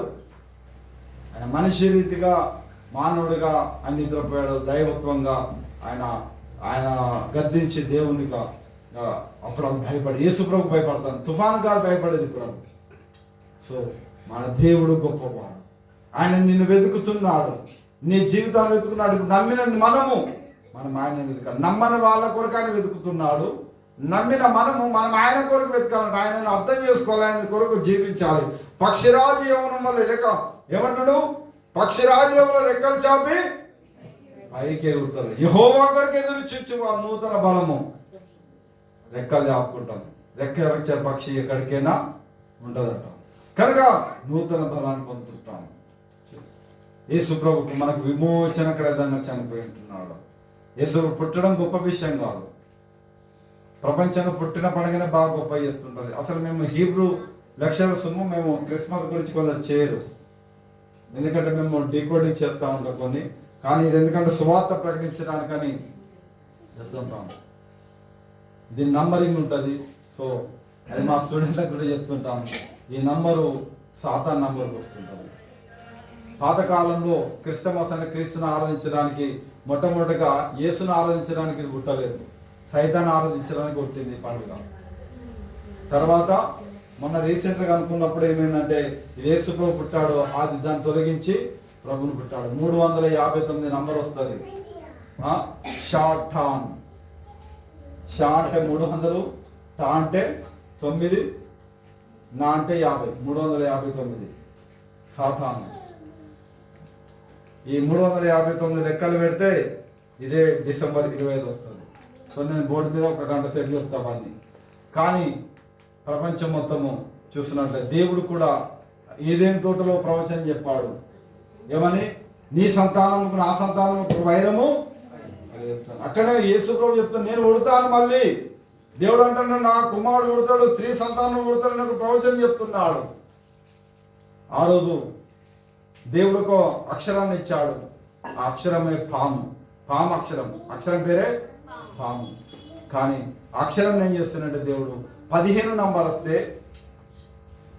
దేవుని పేరు, దేవుని నంబరు, ఇంకొక నంబర్ రావాలి, కానీ ఆ పాము నంబర్ పెడతారు దేవుడు. కనుక అవన్నీ నంబరింగ్ లో ఇవన్నీ ఉన్నాయి. దేవుడు మన జీవితాల్లో సాతాను నుండి విడుదల చేయడానికి, బంధకాల నుండి విమోచించడానికి మనకి ఈ లోకానికి వచ్చాడు. విమోచింపబడ్డ మనం ఏం చేయాలంటే యెహోవా కొరకు ఎదురు చూడు, నూతన బలం పొందాలి, నూతన శక్తిని పొందాలి. గడిచిన సంవత్సరం, గడిచిన మన దినాల కంటే ఈ దినాల్లో ఎక్కువగా ప్రభు మీద ఆధారపడాలి. నీ విశ్వాసాన్ని పరీక్షించుకోవాలి. అని పునర్విమర్శ పేర సంవత్సరం మీద ఎట్లున్నా నేను విశ్వాసం ఏ విధంగా అసలు నాకు ఏమైనా పనులైనా ఏంటి ప్రభువా, నా జీవితం కానీ నీ మీద ఆధారపడలేను, ఈరోజు నీ కొరకు ఎదురు చూస్తాను, నేను కొత్త బలం పొందాను ప్రభుని అడగండి. దావీదు అంటున్నాడు, యెహోవా నా బలమా, యథార్థమైనది నీ మార్గం. దేవుడు నా బలం అంటున్నాడు, నా శైలము, నా కోట, నా కొండ, నా ఆశ్రయదుర్గము, నేను నమ్ముకోను నా దేవుడు. ఆయన రాస్తుంటున్నాడు చాలా విషయాలు యేసు ప్రభు గురించి. కనుక మన జీవితంలో ప్రభు దర్శించడానికి వచ్చాడు. ఆయన విమోచన క్రయధనంగా చనిపోయినాడు. చివరిగా ఈ మాటలు చెప్పి మనము ప్రార్థన చేసుకుంటున్నాం. ఒక చెట్టు ఉంటుంది. ఇప్పుడు దానికి వెళ్ళే ముందు ఎన్ని జీవుల పేర్లు చెప్పండి? నేను 4 జీవులు. ఏంటి జీవుల పేర్లు చెప్పండి? సింహము, దూడ, మనిషి, పక్షిరాజు. సింహము రాజు. మత్తయి సువార్త యేసుప్రభును రాజుగా చూపించాడు. మార్కు సువార్త యేసుప్రభును పనివానిగా చూపించాడు, దాసునిగా. అది ఎద్దు పని. ఆ లూకా సువార్త, లూకా గ్రంథకర్త ఏం చేశాడంటే మనిషి కుమారుడు చూపించాడు. ఈ లోకానికి మనిషి కుమారుడు చాలాసార్లు లూకా సువార్త రాస్తుంటాడు. 4వది యేసుప్రభు ఈ లోకంలో మనిషి కుమారుడు కాదు, దాసుడు కాదు, పైకి దిగి వచ్చిన ఆయన భూమి మీద కాదు, పైన వచ్చాడని ఆయన పక్షిరాజు పైన వచ్చింది ఆ విధంగా చూపించాడు. అయితే ఏదేమైనప్పుడు కూడా చివరిగా ఆయన మనందరికీ చనిపోవడానికి, మన పాపాలకు చనిపోవడానికి వచ్చాడు. మనందరి కొరకు ఏ విధంగా చనిపోయాడు? ఒక పురుగు గురించి చెప్తాను నేను. ఒక చెట్టు ఉంటుంది ఇశ్రాయేల్ దేశంలో. ఆ చెట్టులో ఒక పురుగు ఉంటుంది, ఎర్రగా ఉంటుంది బాగా. ఎట్లుంటుంది? పురుగు చూస్తే రక్తం లాగా కనబడుతుంది. ఆ పురుగు ఏమవుతుందంటే దేవుడు ప్రత్యక్ష గుడారం కట్టినప్పుడు ఆ ప్రత్యక్ష గుడారం రంగులేయాలి, కొన్ని బట్టలకు రంగులేయాలి. నీల ధ్రువ రక్తవర్ణం. ఈ మాట విన్నారా? పాఠశాలలో చాలా మంది తెల్ల అంగిలు వేసుకుంటారు కదా, తెల్ల డ్రెస్. నేను పోయిన వారం వేస్తాను, ఇంతకుముందు వేయలేదు తెల్ల డ్రెస్. నేను డ్రెస్ ఏంటంటే యేసుప్రభు వేసిన స్టైల్ ఎవరు వేయలేదు ఇంతవరకు. యాజకులు వేసే వస్త్రం ఉన్న స్టైల్ ఏ వస్త్రం ఉండదు, మీకు తెలుసు. ఆ కలరింగ్, ఆ కలర్లు ఎవరు దొరకాయి. అప్పుడప్పుడు నేను వేస్తాను, మెరూన్ లాగా ఉంటుంది. అప్పుడప్పుడు మీరు చూస్తూ ఉంటారు. నీల ధూమ్ర రక్తవర్ణం అనేది అందులో మిక్స్ అయి ఉంటుంది. అది యాజకుడు వేసే వస్త్రం. ఇక్కడ 12 రకాల రాళ్ళు ఉంటాయి, 12 గోత్రాల పేర్లు. ఇక్కడ ఎఫోద్ అంటారు దాన్ని. కనుక అలాంటి స్టైల్ ఎవరు చేయరు. కానీ పాస్టర్ అనేది తెల్లంగి వేసుకోవాలి, తెల్ల పాయింట్ వేసుకోవాలి, తెల్ల చీర కట్టుకోవాలి. ఆడోళ్ళు క్రైస్తవులు ఇది వాళ్ళు పరిశుద్ధులు. కలర్ చీరలు అయితే కలర్ చీరలు కట్టుకున్న వాళ్ళు, కలర్ డ్రెస్సులు వేసుకున్న వాళ్ళు అబద్ధీకులు లేకుంటే అనే భావన చేస్తూ ఉన్నారు. నాకు తల్లి సమానరాలైన ఒక ఆమె, అంటే మేము వాళ్ళని కలిసి 1900 ఎప్పుడంటే మా తమ్ముడు పెట్టినప్పుడు 86 సేవకు వచ్చినప్పుడు వాళ్ళతో కలిసి చేయడం జరిగింది. అప్పుడు సిరిసిల్ల ప్రాంతంలో. తర్వాత మా ఫాదరు అయితే ఒకసారి ఆమె 10 ఏళ్ళ కింద 8-10 ఏళ్ళ కింద కలిసింది. గడ్డముండ అప్పుడు గడ్డముండ నాకు 10కి ముందు, 10 తర్వాత గడ్డను తీస్తా ఉన్నా. ఏమన్నదంటే, కొడుక మనం గడ్డ ఉంచుకోవద్దు, అది అయ్యింది కదా, రైతాను కదా అంటే ఎంత దిగిపోయింది వాళ్ళు పిచ్చిలో. పేపర్ చదివితే పాపం. మా ఫాదర్ కూడా చదవలేదు స్టార్టింగ్లో. పేపర్ చదవద్దు, బైబిలే చదవాలి. చాలా నిష్టగా మేము పెరిగాము, నిష్టతో. ఈ విధంగా భక్తిలో దేవుని కొరకు ఎదురు చూడడం. అంటే లోకంలో పాపం అనేది చూసినట్లయితే ఈ పురుగు తన పిల్లలు కంటున్నప్పుడు ఆ నుంచి నీల ధూమ్ర రక్తం గురించి వచ్చింది కదా. ఆ ప్రత్యక్ష గుడారంలో దేవుడు దిగుతా అని చెప్పిన ఆ గుడారంలో ఏం జరిగిందంటే, దేవుడు మరి ఇట్లా తెరలు ఉంటాయి. తెరలు అంటే తెలుసు కదా, పరదలు. ఇప్పుడు పరద ఉంటుంది ఇట్లా, దేవాలయానికి ఆవరణం అది, ఇది పరిశుద్ధ స్థలం, ఇది అపరిశుద్ధ స్థలానికి, రెండింటికి మధ్యలో ఇట్లా తెర ఉంటుంది. ఇప్పుడు చాలా మంది చర్చిలకి ఇక్కడ అవి గొలుసులు పెడతారు. ఎవరి విశ్వాసం ఇక్కడ ఎక్కదు. ఇది పరిశుద్ధ స్థలం, ఇది ఎక్కితే అది పాపాత్మలు అవుతారని అది తప్ప అవన్నీ ఇలా పెట్టకూడదు. ఇలా స్టైల్ కానీ ప్రజలు అనుకుంటారు, కానీ వాస్తవానికి అది పెట్టద్దు. ఇది వేరు చేస్తుండ్రు. యేసుప్రభు దాన్ని కొట్టివేసిండు. అక్కడ తెరలో ఒక రంగు పోయాలి. ఆ రంగు ఏంటంటే ఎరుపు రంగు. నీలం అంటే బ్లూ, రక్తం అంటే ఎరుపు. ధూమ్రవర్ణం రావాలంటే, ధూమ్రం రంగు రావాలంటే రెండు రంగులుగా, ఈ నీలాన్ని బ్లూ కలర్ను రెడ్ కలర్ కలిపితే ధూమ్రమైన కలర్ వస్తుంది. రెండు మిక్స్ చేయాలి. ఇప్పుడు కలర్లన్నీ మనకి 20-30 కనబడతాయి కదా, 3 కలర్లే. ఈ 3 కలర్లతోటి మన తయారు చేస్తారు. అయితే ఆ పురుగును, ఆ చెట్టు తొరలో పురుగును ఒత్తి చంపి ఆ రక్తాన్ని ఇది పరద కూసేటోళ్ళు ఎన్ని వేల పురుగులు చచ్చిపోయినాయి. అయితే ఇంకా దాని స్పెషాలిటీ ఏంటంటే, ఆ పురుగు తన పిల్లలు కన్నప్పుడు ఆ చెట్టు తొరలో ఆ సైకిల్ అలానే చెబుతుంది. పిల్లలు కన్నప్పుడు ఆ పిల్లలు పుట్టిన తర్వాత పిల్లలు బతకాలి కదా, ఆ పిల్లలు ఏం చేస్తారంటే ఆ చుట్టూ చేరి ఆ తల్లిని, ఆ తల్లి యొక్క రక్తాన్ని పీల్చుకుంటూ అవి బ్రతుకుతూ ఉంటాయి. ఆ రక్తాన్ని త్రాగుతూ బ్రతుకుతుంటాయి. ఆ తల్లి అట్లనే ఉండి అట్లనే చనిపోతుంది. మళ్ళీ నెక్స్ట్ పురుగు అలానే. సో యేసుక్రీస్తు మనకు కూడా ఈ విమోచన క్రయదమ్ముగా చాలా సింబల్స్ ఉన్నాయి దాని గురించి. మనందరి కొరకు, మన కొరకు ఆయన రక్తం కాల్చాడు. ఆయన రక్తం మన కొరకు కాల్చి మన పాపాలు, మన శాపాలు తొలగించడానికి యేసుప్రభు పుట్టాడు.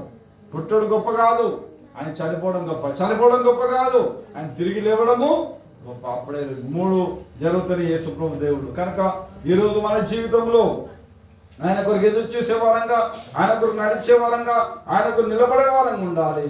ఆయనను మరి గౌరవించే వారంగా ఉండాలి.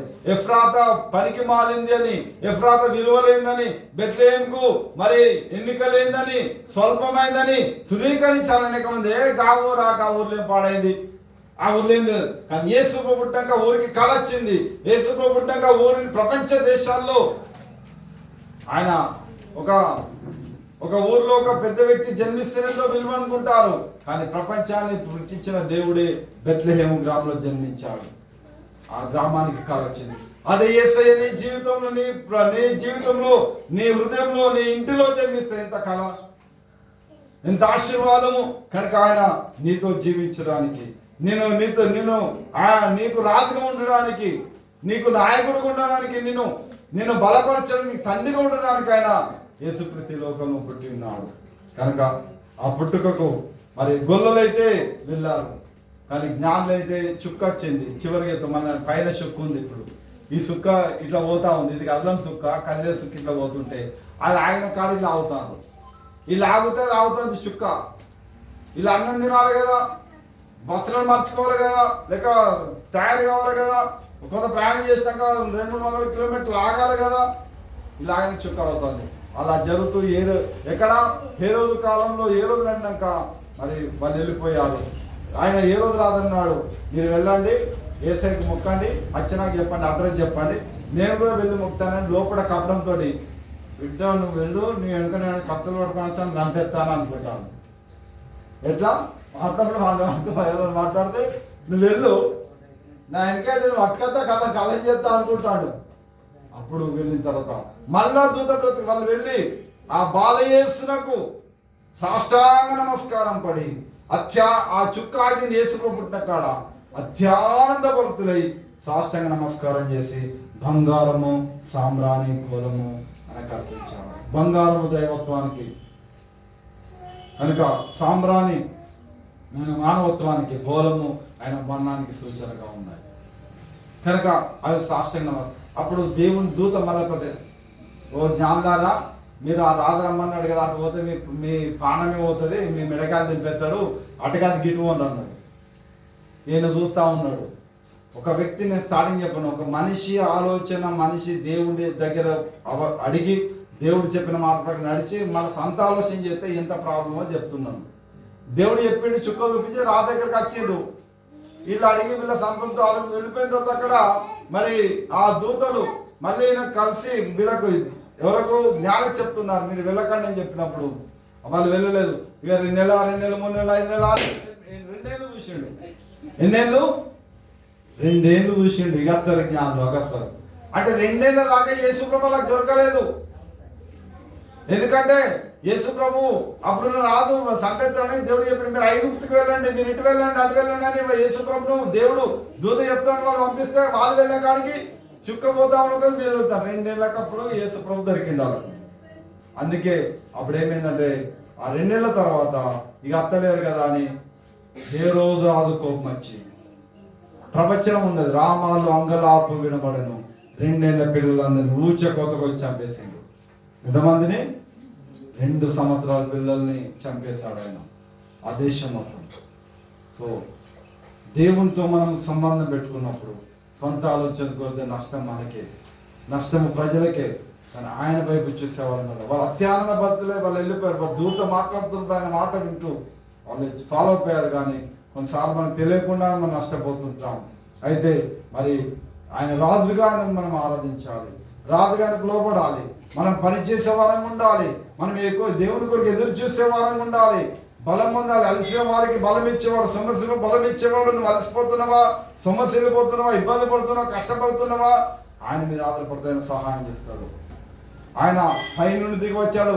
ఆయన చెప్పే సంగతులు ఇప్పుడు ఇంతగానం మొత్తుకుంటే ఏం చెప్పిండు? పాస్టర్ ఇయ్యాలి మీరు గుడికి అంటే మంచి వాక్యం చెప్పిండు. ఏం చెప్పిండు? మంచి వాక్యం చెప్పిండు. ఏం చెప్పిండు? మంచి వాక్యమే. అర్థం కాలే. యేసు ప్రభు కూడా అదంటాడు, ఈ వాక్యం మీకు అర్థం కావాలి, పరలోక సంగతులు అర్థం కావు. ఈ భూమి మీద ఉన్న ప్రత్యక్ష గుడారం పరలోకంలో ఉన్న ఒక నమూనా. ఈ భూమి మీద ఉన్న ప్రత్యక్ష గుడారమే యేసు ప్రభులో ఉన్న నమూనా. అది నీడ యేసు ప్రభు నిజ స్వరూపం. కనుక ప్రభు నీ కొరకు నా కొరకు మరి జన్మించి మన జీవితాలను వెతికి దొరకబట్టి ఇక్కడ ఊకుండా పెట్టి మనకు మంచి జీవితం అనుగ్రహించాడు. ఆయన చెప్తున్నాడు, ఆయన ఒక సవాల్ వేస్తున్నాడు. యేసు ప్రభు ఎందుకు పుట్టాడు? నేను పుట్టాను, నేను అందరికి వెళ్ళి నేను సువార్త చెప్పలేదు, 12 మందికి చెప్పాను, 12 మంది బలపరిచాను, వాళ్ళు వెళ్ళారు. ఈరోజు నీ మీద భారం పెట్టాడు, నీ మీద భారం. మళ్ళీ వచ్చే సంవత్సరానికి మనం ఒక్కొక్కరమే కాదు, ఇద్దరు కాదు, ఒక్కరిద్దరు తీసుకురావాలి. ఎంతమందిని? ఒకరిద్దరు. 10 మంది అనుకుంటే 2 వస్తారు, 2 అనుకుంటే 10 దాకా 2 ఒక్కరు కూడా రావు. నేను మళ్ళీ దేవుడు పెట్టిన భారం, అది దేవుడు పెట్టిన ఆలోచన. యేసు ప్రభు చెప్పి ఈ లోకమంతా మారినట్టు మారిపోయిన, వెలుగు కలుగు కాకంటే వెలుగైంది, సూర్యుడు కలుగా అట్లా అవుతుంది. కానీ నేను ప్రభుకు దగ్గరికి ఇంకోవాలి, అగ్నిలో నుండి లాగిన నరకానికి వెళ్తున్న వారిని రక్షించడానికి నిన్ను ఏర్పరచుకున్నాడు. వారికి సువార్త ప్రకటించడానికి, వారికి దేవుని గురించి మేలు చెప్పడానికి, దేవుని యొక్క రక్షణ పరలోకం తీసుకెళ్ళడానికి నేర్పరచుకున్నాడు. ఒక భక్తుడు అంటే నేను ఎన్నో పాటలు నేర్గుదును, ఎన్నో 100 పాటలు పాడుతాను, చాలా నోటికి కూడా. కానీ ఈ వచనం ఎక్కడ చూడలే, ఆ పల్లె పాడదాము. పరిశుద్ధాత్మ జన్మం మాకు వరముగను సంఖ్యను, పరిశుద్ధాత్మ జన్మం మాకు వరముగను సంఖ్యను, పరమపురము మాకు హక్కు పంచదాము నిరతము, పరమపురము మాకు హక్కు పంచదాము నిరతము. మేము వెళ్ళి చూచినాము స్వామి యేసు క్రీస్తుని, మేము వెళ్ళి చూచినాము స్వామి యేసు క్రీస్తుని, ప్రేమ మొక్కి వచ్చినాము మామనంగా, ప్రేమ మొక్కి వచ్చినాము మామన్. దేవునికి స్తోత్రం. ఈ లోకంలో ఇంచు భూమి అయితే ప్రాబ్లం అవుతుంది, ఉల్లుల్లో అయితే కొట్లాడు. మన కొత్తలో భూమి అంటాడు, భూమికి దారిస్తా అని చెప్పి ఇప్పుడు దారిస్తలేడు. నువ్వు అక్కడనే భూమి కొనుక్కో, రిజిస్టర్ చేసుకో, నువ్వు పైకి వెళ్ళి నడతావా, విమానం ఎక్కుతావా అని విడిచిపెట్టమంటున్నాడు. కానీ పరలోకం అనే ఇంటిలో భూమి దేవుడు మనందరికి పెంచిండు, మనందరికీ దేవుడు ఆ భూమి ఇచ్చిండు, మనం పంచమని చెప్తుండు. నువ్వు వెళ్ళు పంచు, ఆ పరలోక భూమిని పంచు, పరలోకాన్ని తీసుకురా. నువ్వే కాదు, నీతో పాటు నీ బంధువులు మిత్రులు స్నేహితులు ఆ పరలోకం తీసుకురా అని చెప్తున్నావు. పరమపురం ఆకు హక్కు పంచదాన్ని. ఆ భూమిని మంచి, ఇక్కడ భూమిని మంచలేం మనం, కానీ అక్కడ భూమి మంచడానికి దేవుడు మనకు గొప్ప అది టెన్షన్ లేదు. కనుక ఆ భూమిని పంచడానికి నిన్ను యేసుక్రీస్తు ఏర్పరచుకున్నాడు. ఆ భూమిని పంచడానికి యేసుక్రీస్తు లోకానికి వచ్చాడు. ఆయననే మొత్తం చేయడానికి కాదు, ఆయన నీ ద్వారా చేపించడానికి నేను కొరకు రక్షణ ఇచ్చున్నాడు. కనుక నీకు ఇచ్చిన గొప్ప ఈ ధన్యత, యేసుక్రీస్తు మన కొరకు పుట్టాడు. మన జీవితాన్ని ఆయన సమర్పించుకోవాలి. మనం ఆయన కొరకు నిలబడి నేను ఎన్నికలు నీ జీవితాన్ని ఎన్నిక చేసి గౌరవించి గొప్పగా చేసి తోకగా ఉన్న నీ జీవితాన్ని తలగా మార్చిన ప్రభువు ఆయన ఇచ్చిన ధన్యతను మనము ప్రభు కొరకు జీవిద్దాం. అతి కృప దేవుడు దయచేసి నడిపించును గాక. ఆమె ఒక నిమిషం తలలు పంచుకొని కళ్ళు మూసుకుందాం. మనం ఆలోచన చేద్దాం. దేవుడు మాట్లాడాడు. ఇప్పుడు దేవుడు నేనేం చేయమని చెప్తాడు. ఇవాళ దాకా వాక్యం విన్నాం, పాటలు పాడుకున్నాం, సంతోషించాము. కనుక నీవు ఈ చెవు నుండి ఆ చెవు నుండి వెళ్ళిపోయిందా, హృదయం నుండికి వచ్చిందా? దేవుడు నేనేం చేయమంటున్నాడు? నువ్వేం చేయాలనుకున్నావు? వాక్యం విన్నావు, వాక్యం ద్వారా దేవుడు మాట్లాడు ఇది చేయాలి ఇది చేయాలని చెప్పాడు. ఒక్క మాట నువ్వే ఏం చేయమన్నాడో నీకు అర్థమవుతుంది. రెండవది నువ్వేం చేయాలనుకుంటున్నావు అది నువ్వు ప్రభు దగ్గర తీర్మానం చేసుకుంది. అదే నిజమైన జీవితం, అదే క్రైస్తవ జీవితం, అదే ఆత్మీయ జీవితము. Thank you Jesus. Hallelujah. Thank you lord.